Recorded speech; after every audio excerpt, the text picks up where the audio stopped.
এবার বীরভূমে কাজ শুরু করছে টিম কেষ্ট। গতকালই কালীঘাটের বৈঠকে 5 সদস্যের কমিটি গঠন করে দিয়েছেন তৃণমূল সুপ্রিমো এবং সেই কমিটিরই অন্যতম সদস্য সিউড়ির বিধায়ক বিকাশ রায়চৌধুরী।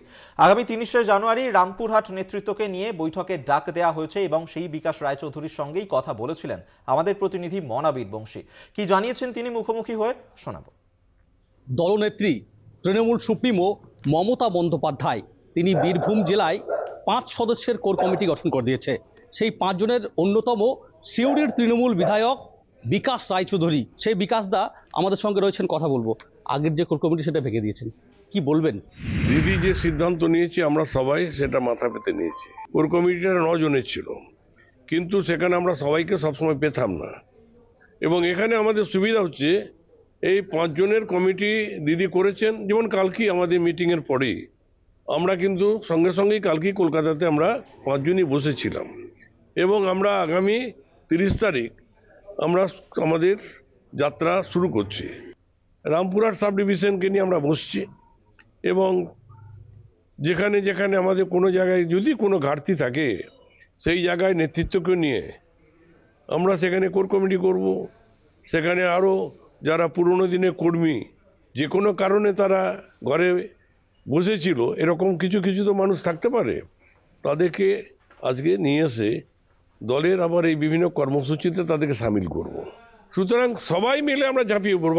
কেষ্টদাকে নিয়ে গতকালকে আমরা দেখলাম তৃণমূল সুপ্রিমো বলেছেন যে কেষ্টকে বেরিয়ে এলে তাকে সম্মান দিতে হবে, আগের পদ দিতে হবে। এই বিষয়টা কি বলবেন? দেখুন, একটা কথা বলি, কেষ্টর অবদান দিদি জানেন, এটা তো আমরা অস্বীকার করতে পারি না। বীরভূমে এমন কোনো গ্রাম নাই যে গ্রামে আজকে রাস্তাঘাট, পানীয় জল, গ্রামের পাশ দিয়ে পিচ রাস্তা নেই, এরকম কোনো জায়গা খুঁজে পাবেন না। কাজল শেখকে সরিয়ে দেওয়া হলো, এই বিষয়টা কি বলবেন? কাজলকে সরিয়ে দেওয়া হয়নি, এটা ভুল।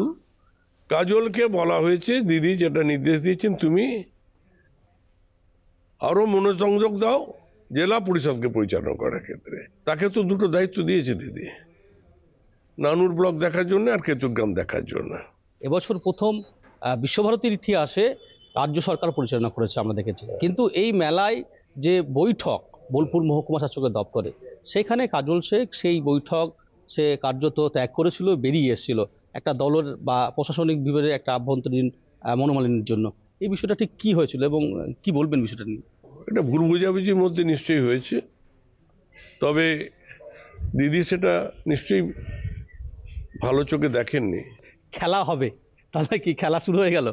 খেলা তো নিশ্চয়ই, এটা তো অনুব্রত মণ্ডলের জেলা। 2টি লোকসভা কেন্দ্রে আপনারা দায়িত্বে রয়েছেন, 5 ম্যান কমিটি। অতি সংক্ষেপে জানতে চাইব যে 24-এর ফলাফল কি হবে?